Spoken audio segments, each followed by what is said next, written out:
Perkenalkan, nama saya Rebecca Sirait dengan NIM 11S25011. Di sini saya akan menjelaskan mengenai praktikum kelima, yaitu Monte Carlo Simulation. Jadi, Monte Carlo Simulation merupakan metode simulasi berbasis probabilitas yang menggunakan bilangan acak untuk memodelkan dan menganalisis sistem yang mengandung ketidakpastian. Jadi, Monte Carlo Simulation ini menggunakan metode eh, untuk menjalankan simulasi berulang kali menggunakan nilai input yang acak yang mengikuti distribusi tertentu, sehingga dapat memperkirakan kemungkinan hasil, risiko, dan juga variasi dari suatu sistemnya.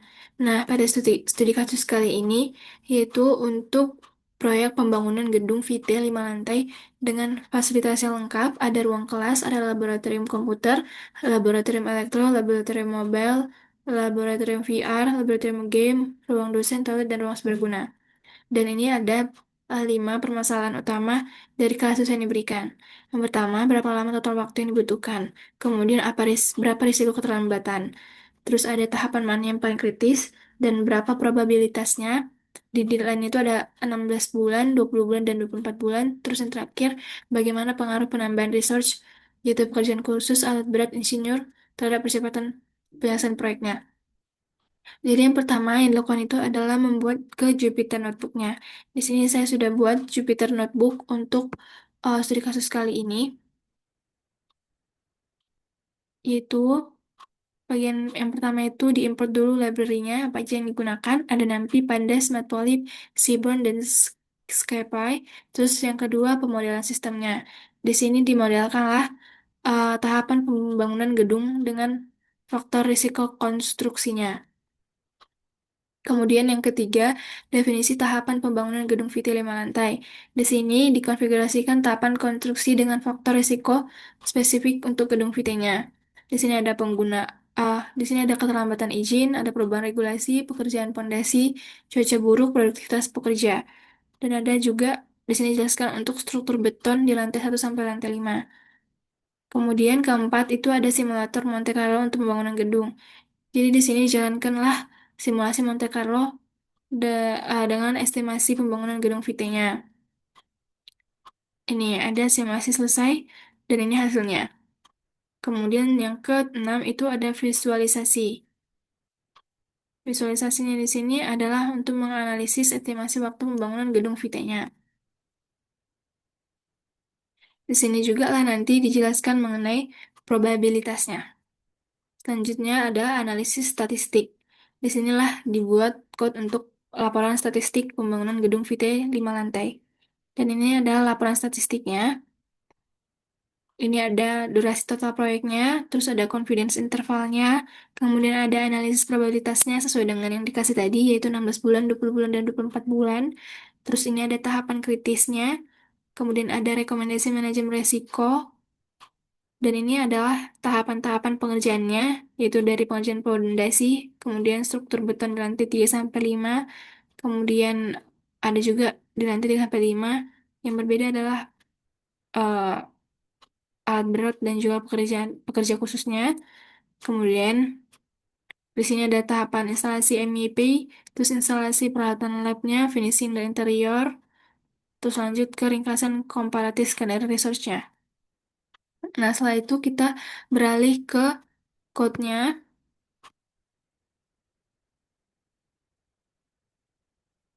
Jadi ini adalah code yang digunakan untuk membuat simulasi kali ini. Jadi di sini ada yang pertama yaitu konfigurasi. Konfigurasi aplikasi Streamlit.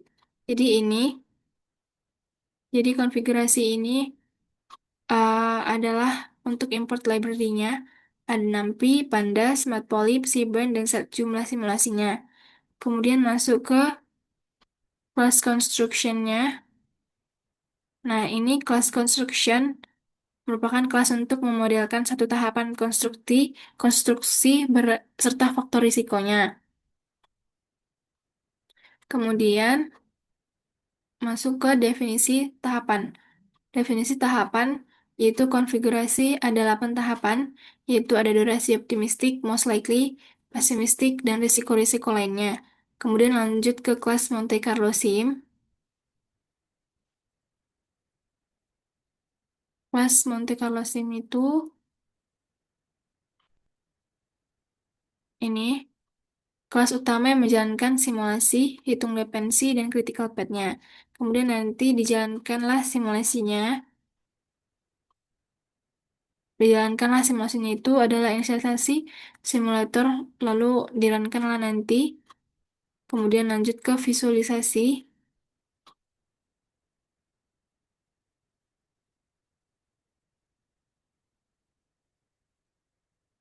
Nah, ini adalah analisis statistiknya. Nanti akan dicetak probabilitas deadline-nya, rekomendasi buffer waktunya. Kemudian ada juga analisis resource-nya, yaitu menghitung dampak penambahan research, yaitu pengurangan durasi, biaya, dan ROI-nya. Nah, bagian terpenting dari code ini itu adalah yang tadi, yaitu class construction state-nya. Kelas ini adalah inti dari simulasinya. Di dalamnya itu ada metode sample duration yang bekerja seperti yang pertama, dia mengambil nilai acak dari distribusi triangularnya menggunakan tiga titik, yaitu optimistic, most likely, dan pessimistic. Jadi setiap iterasinya itu nilai durasi bisa berbeda-beda. Kemudian yang kedua, dia menerapkan faktor risiko. Kalau risikonya discrete, misalnya perubahan desain lab, dia akan melakukan lempar koin apakah risiko itu terjadi atau tidak berdasarkan probabilitasnya. Kalau terjadi, durasi ditambah sesuai dengan impact-nya. Kemudian terakhir, untuk risiko kontinu seperti produktivitas pekerja, dia sampling dari distribusi normal dan membagi durasi dengan faktor produktivitas tersebut. Selanjutnya, yang terpenting juga ada kelas Monte Carlo Simulation. Kelas inilah yang mengorkestrasi semua tahapan. Yang paling penting adalah bagaimana dia menghitung dependensi antara tahapannya. Nah, tahapan yang tidak punya dependensi seperti persiapan dan perizinan itu dimulai dari bulan yang ke-0. Kemudian tahapan yang bergantung pada tahapan lain, misalnya pekerjaan pondasi, harus tunggu diselesaikan dulu perizinan baru bisa dikerjakan. Start time-nya itu adalah waktu selesai dependensinya. Kemudian total durasi proyek adalah waktu selesai paling akhir dari semua tahapan. Nah, selanjutnya eh, akan saya bahas lebih lanjutnya dan lebih dalamnya itu di Streamlit-nya. Streamlit yang sudah jadi yaitu simulasi Monte Carlo-nya dengan pembangunan gedung Vite. Jadi di sini tahapan pembangunan itu ada 8 tahapan utama, yaitu ada persiapan dan perizinan, pekerjaan pondasi, struktur beton lantai 1 dan 2, struktur beton lantai 3, 4, dan 5, terus ada instalasi MEP, kemudian ada finishing dan interior, terakhir instalasi peralatan lab, dan yang terakhir itu adalah uji coba dan serah terima. Jadi di sini tahapan-tahapan ini tuh menggunakan format durasi optimistic, mostly likely, dan pessimistic. Nah, ini dia. Ada optimistic, mostly likely, dan pessimistic. Jadi, eh ini menyatakan yang optimistic itu tuh yang paling cepatnya. Terus yang mostly likely itu yang normalnya. Dan pessimistic itu yang paling lamanya. Contohnya itu tuh di pekerjaan pondasi. Nah, kita bisa lihat ini pekerjaan pondasi. Nah, jadi contohnya di pekerjaan pondasi ini itu yang optimistiknya itu atau yang paling cepatnya itu pekerjaannya itu ada 2 bulan. Kemudian normalnya itu tuh sebenarnya 3 bulan dan yang paling lama itu adalah 5 bulan. Dari ketiga angka ini Monte Carlo akan mengambil nilai acak di setiap iterasinya. Kemudian ada faktor risiko. Faktor risikonya ini sebenarnya dibagi dua, itu faktor risiko diskrit dan juga kontinu. Jadi yang risiko diskrit itu terjadi atau tidak terjadi. Contohnya perubahan desain laboratorium. Ya, punya probabilitas 40%, kalau terjadi maka durasinya akan bertambah 30%. Terus kalau yang risiko kontinu itu seperti produktivitas pekerja yang bervariasi terus-menerus mengikuti distribusi normalnya. Ini. Kemudian lanjutnya itu ada langsung kita jalankan simulasi aja. Di sini sudah diisi, yaitu optimistic, most likely, dan pessimistic untuk tahapan-tahapan, 8 tahapan.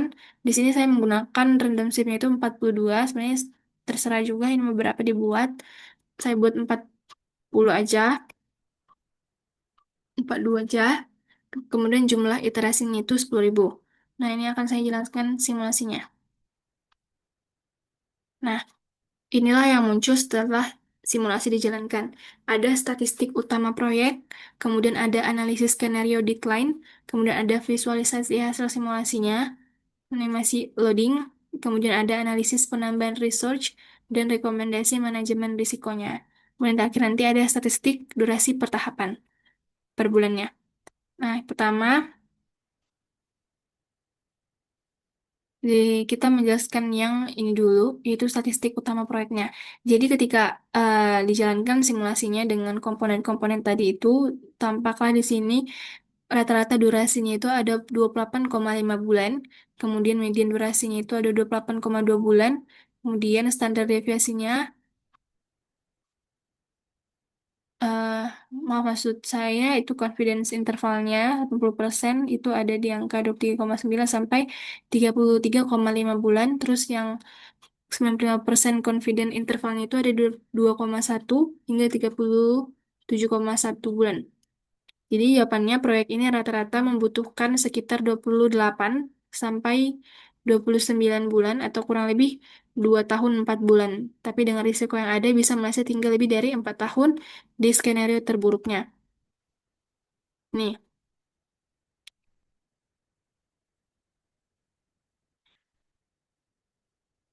kita masuk ke ini.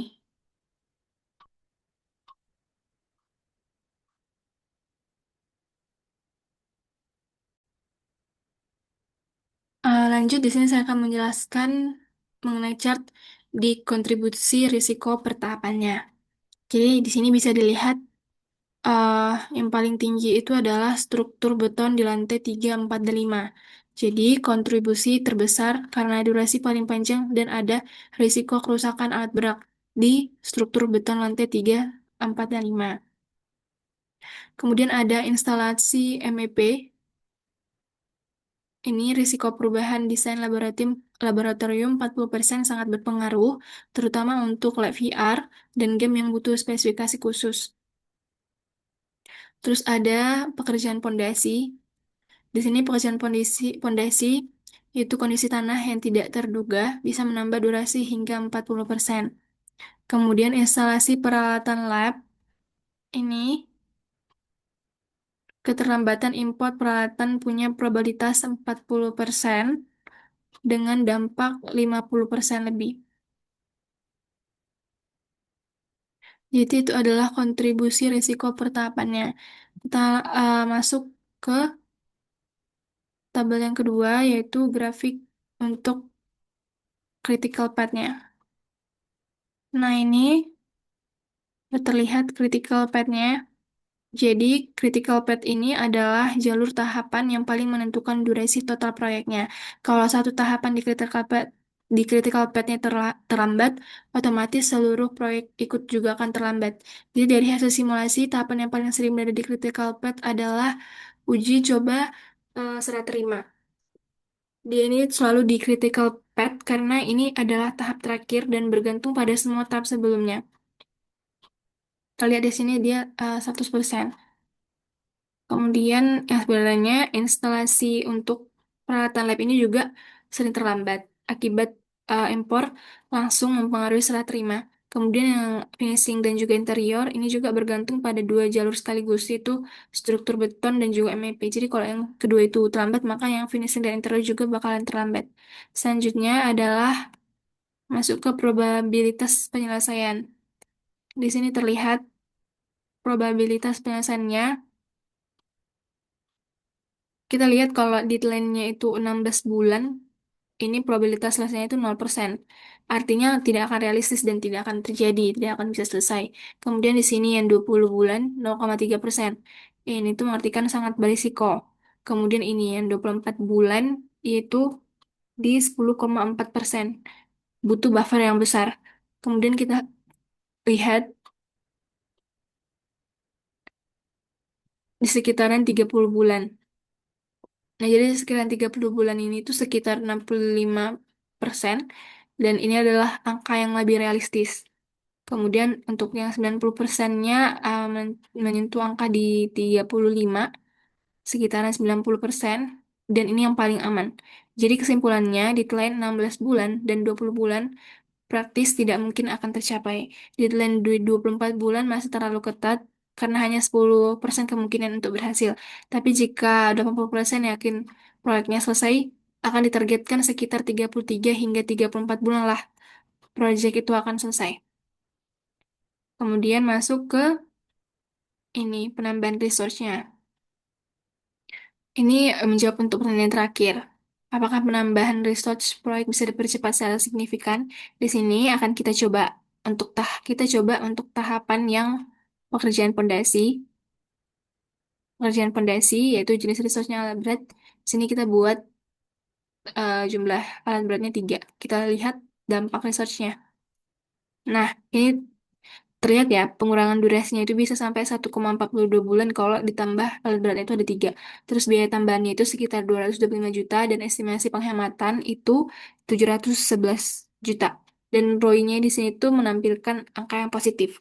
Kemudian lanjut kita coba untuk di finishing dan juga interiornya. Kita coba untuk tambahkan pekerja khususnya di sini tuh ada 4 orang. Lihat,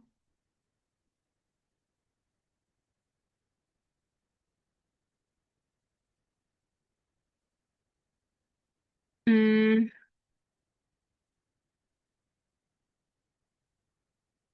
sebentar,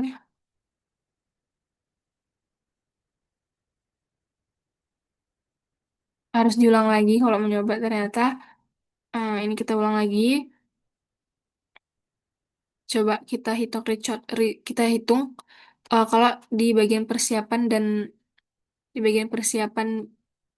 perizinan kita tambahkan pekerja khususnya itu 2 orang.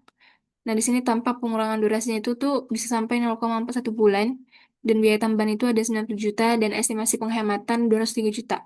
Dan ini tampilkan ROI-nya juga positif.